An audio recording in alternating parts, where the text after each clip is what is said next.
Anak kosan harus hati-hati karena ini gue dapat kiriman cerita menyeramkan yang terjadi sama anak kosan. Cerita ini dikirim oleh Alda.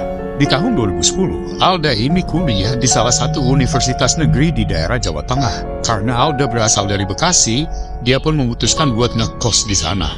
Alda dapatlah tuh satu kosan yang gak terlalu jauh dari fakultasnya. Kalau jalan kaki mungkin sekitar 10 menit.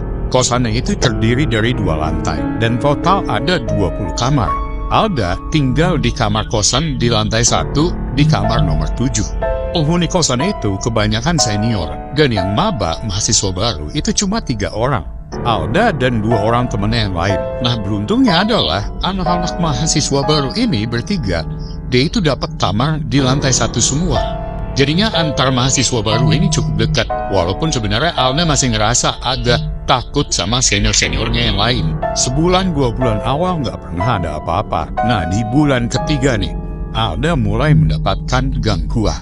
Di bulan ketiga ini, udah beberapa malam, Alda itu selalu ngedenger kalau di kamar atasnya, tepat di kamar atasnya, itu kayak ada orang yang lompat-lompat. Dan itu berlangsung cukup lama, mungkin sekitar 15 menit. Di situ Alda itu mikir, oh, ini jangan-jangan kakak senior yang di atas lagi olahraga kali ya, lagi workout. Dan karena itu jam 8 malam, jadinya Alda nggak terlalu masalah.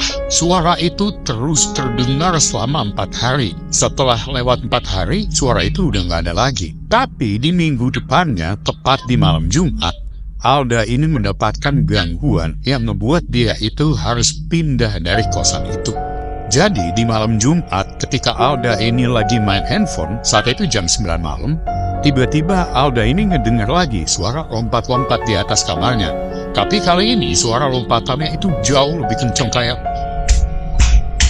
kayak memaksa ataupun emang sengaja ngegangguin si Alda. Di situ Alda ini ngedumel, ngapain sih orang ya lompat-lompat jam segini? Tapi setelah Alda ngomong kayak gitu, tiba-tiba dia itu ngedenger di langit-langitnya kamarnya dia, itu ada suara yang jawab. Keganggu ya? Ih, coba lihat branding wah. Itu suara bener-bener jelas banget, dan arahnya dari atas. Ngedenger suara itu, Alda itu tiba-tiba langsung merinding badannya. Gue juga merinding tuh. Karena itu suara bener-bener kedengeran jelas. Dan di situ Alda ini ngerasa aneh. Lah, gue kan cuma ngedumel doang. Gak mungkin orang di atas ini bisa kedengar omelannya Alda.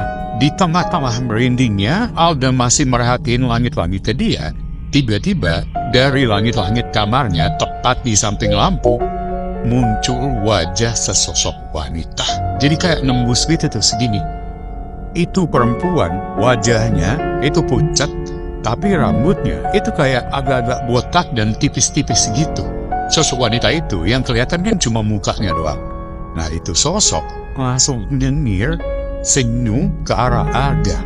Mungkin senyumannya itu kayak gini kali ya. Wajah itu muncul kurang lebih selama 3-5 detik. Terus wajah itu balik lagi ke atas menghilang.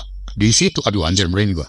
Di situ Alda langsung lari ke kamar temennya yang sama-sama mabak sambil nangis-nangis. Temennya yang didatengin sama Alda ya panik juga dong. Kenapa ini kok temennya nangis-nangis kayak gitu? Badannya juga menggigil parah. Ditanyain gak mau cerita, cuma nangis doang.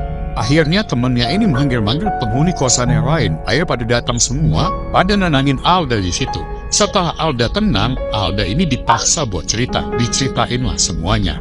Dan kata para penghuni kosan, terutama yang di lantai 2, kamar yang berada tepat di atas Alda itu dari beberapa tahun yang lalu kosong. Dari mereka awal ngekos di situ, dari masuk kuliah, gak pernah ada yang ngisi kamar itu. Akhirnya Alda pun memutuskan buat pindah dari kosan itu. Ayo yang kamar kos di samping, di atas dan di bawahnya kosong, hati-hati ya.